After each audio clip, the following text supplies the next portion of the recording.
Break બાદ સમાચારોમાં આગળ વધીએ। પ્રધાનમંત્રી મોદીના સૂચન બાદ ગુજરાત સરકાર એક્શનમાં આવી છે। પ્રધાનમંત્રી વીર નર્મદ દક્ષિણ ગુજરાત યુનિવર્સિટીમાં અલગ અલગ દેશોના ઇન્ટરપ્રિટેશન તૈયાર કરવા સૂચના આપી હતી। આ સૂચનાને લઈ શિક્ષણ મંત્રી પ્રફુલ્લ પાનસેરિયા વીર નર્મદ દક્ષિણ ગુજરાત યુનિવર્સિટી પહોંચ્યા હતા। યુનિવર્સિટીના વાઇસ ચાન્સેલર અને અધિકારીઓ સાથે બેઠક પણ કરી। German, French, Spanish, Chinese, Japanese સહિત અનેક વિદેશી ભાષા દેશોનું શિક્ષણ શરૂ કરવા શિક્ષકોની નિયુક્તિ વિશે ચર્ચા કરી હતી। સુરત ડાયમંડ હીરા બુર્સમાં વિદેશથી હીરા ખરીદી કરવા બાયર્સ આવશે ત્યારે તેમની ભાષાનું સરળતાથી રૂપાંતર કરવા ઇન્ટરપ્રિટેશનની જરૂરિયાત ઊભી થશે।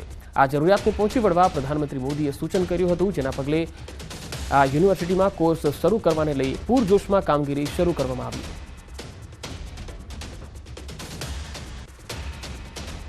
અમારી જેટલી પણ કોલેજો છે 250 કરતાં વધારે કોલેજો, દરેક કોલેજને એ સર્ટિફિકેટ કોર્સ ચલાવવાની પણ મંજૂરી આપવામાં આવી છે અને જે વિવિધ ભાષાઓ જેવી કે German, Hebrew, Japanese, Chinese, Russian, Hebrew આ તમામ ભાષાઓના અમે સિલેબસ પણ તૈયાર કરી દેવામાં આવ્યા છે। નરેન્દ્રભાઈ મોદી સાહેબ જ્યારે હીરા બુર્સનું ઓપનિંગ કર્યું ત્યારે એમણે એક સજેશન કર્યું હતું, 150 ઉપરના દેશો જ્યારે હીરાના બિઝનેસ સાથે ડાયરેક્ટ સંકળાવાના છે, એ જ રીતે ટેક્સટાઇલની અંદર પણ વિદેશના મિત્રો જ્યારે બિઝનેસ અર્થે અહીંયા આવતા હોય ત્યારે ભાષાનું કોમ્યુનિકેશન ગેપ ન રહે એ હેતુસર મુખ્ય ભાષાઓ છે વિશ્વની, આનો એક કોર્સ ઇન્ટરપ્રિટર અને ટ્રાન્સલેશન બંને યુનિવર્સિટી દ્વારા જાય અને વિદ્યાર્થીઓને એક નવી તક મળે।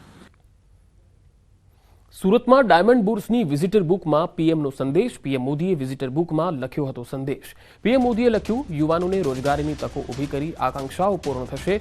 વિશ્વના સૌથી મોટા કોમર્શિયલ બિલ્ડિંગ સુરત ડાયમંડ બુર્સના ઉદ્ઘાટન પ્રસંગે આવવાનો આનંદ છે।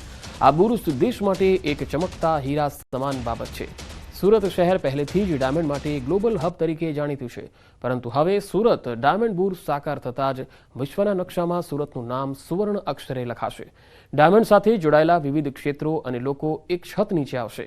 જેમ્સ એન્ડ જ્વેલરીના ક્ષેત્રમાં ડાયમંડ બુર્સને કારણે દેશમાં નવી ઊંચાઈઓ પ્રાપ્ત થશે। સુરત ડાયમંડ બુર્સ યુવાનો માટે રોજગારીની તકો ઊભી કરી તેમની આકાંક્ષાઓને પરિપૂર્ણ કરશે। આ બુર્સ આપણા દેશમાં અનોખી ચમક લાવી ખીલશે।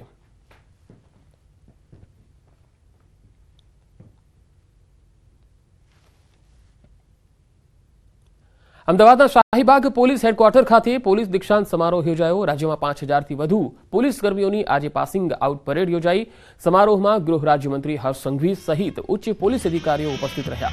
અમદાવાદમાં 230 એલઆરડી જવાનો હવે ફરજ માટે તૈયાર છે।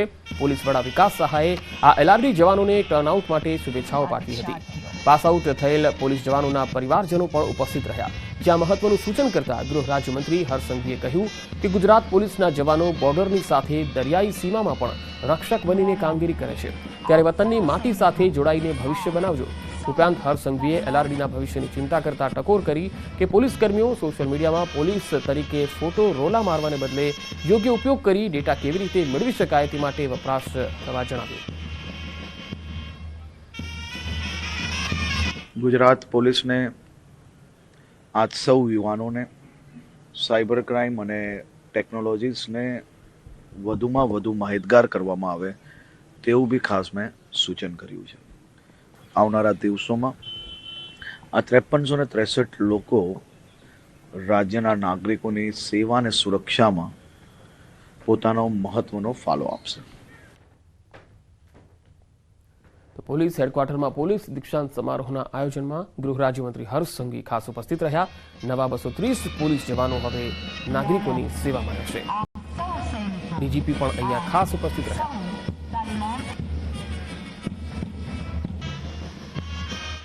અને હવે અંતમાં નજર ટોપ 3 હેડલાઇન્સ પર। બનાસકાંઠામાં સરકારી આવાસ પર તંત્રએ ફેરવ્યું બુલડોઝર। 8 આવાસ યોજનાના મકાન સહિત 52 જેટલા દબાણ દૂર કરાયા।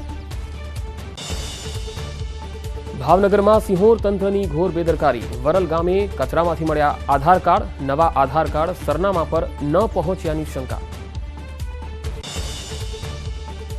અમદાવાદ ઇસ્કોન બ્રિજ અકસ્માત કેસમાં તથ્ય પટેલની જામીન અરજી પર હાઈકોર્ટમાં સુનાવણી। હાઈકોર્ટે જામીન મુદ્દે ફેસલો આપશે।